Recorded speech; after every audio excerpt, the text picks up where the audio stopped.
Bookworms and nautical explorers, welcome back to the Booklantic Ocean, where today we are shattering the picket fence of the suburban dream and diving into the psychological abyss that lies beneath. We're headed to the 1950s, a world of perfect housewives, Tupperware parties, and towering, elaborate gelatin salads.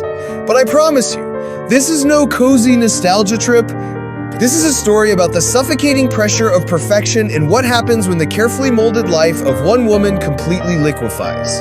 This is Meagan Church's The Mad Wife. Meet Lulu Mayfield. To her Greenwood Estates neighbors, she is the undisputed queen of molded food, a title she clings to as proof that she belongs. Her life is a rigid performance. Eggs cooked just right for her husband Henry, a cleaning schedule she can never quite master, and a smile plastered on to hide the ghosts of her past and the exhaustion of her present. Her entire world is viewed through her kitchen window, a stage where she watches the lives of others, haunted by a profound sense of being unseen herself. The performance starts to crack after the birth of her second child. The headaches, the fatigue, the moments of despair, they all get pushed down. When she tries to confide in friends, she gets shallow reassurances. When she tells her doctor her suffering is dismissed as nerves or housewife's fatigue, the prescription? Milltown, a tranquilizer, a pill to smooth over the cracks to keep the performance going. And then, the Betzers move in across the street. Lulu becomes fixated on the new neighbor, Bitsy, a woman whose own rigid politeness seems to mask a dark secret. Lulu's obsession grows. She starts snooping, speculating, projecting all her own fears and anxieties onto this new family. To everyone else, Lulu is becoming paranoid. She's unraveling. She's turning into that dreaded figure, the Mad Wife. And this is where the book sinks its hooks into you. You are trapped inside Lulu's head as reality begins to blur. She's in a tranquilizer fog, trying to care for a new baby, haunted by the past, and terrified of the woman across the street. You question everything right along with her. Now, if you want to experience the full, gut-wrenching force of this story for yourself, you might want to pause here, because we are about to sail directly into the heart of the storm.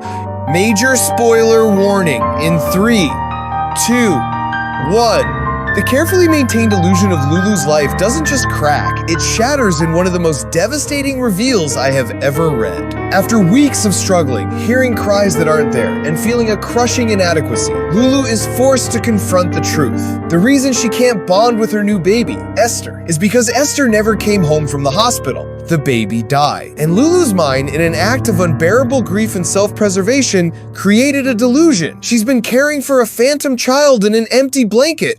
Her breakdown is complete. She is diagnosed with hysteria and taken to an asylum, a place of electroconvulsive therapy, and the looming threat of lobotomy. But the story isn't over, because the madness was never the full story. The true wolf at the door, the source of her physical pain that everyone dismissed, is finally given a name: lupus. The very same autoimmune disease that killed her father. Her pain was real, her fatigue was real, her rash was real.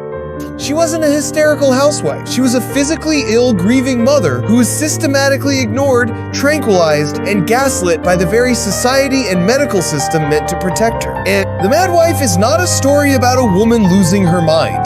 It's a powerful, heartbreaking story about a woman fighting to be seen, to be heard, and to reclaim her own reality from a world determined to label her as mad rather than listen to her truth.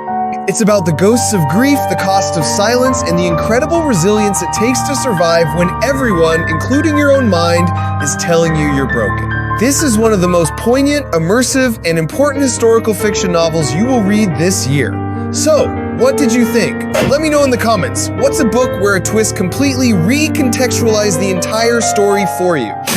Don't forget to like, subscribe, and cast your anchor here at the Booklantic Ocean for our next voyage.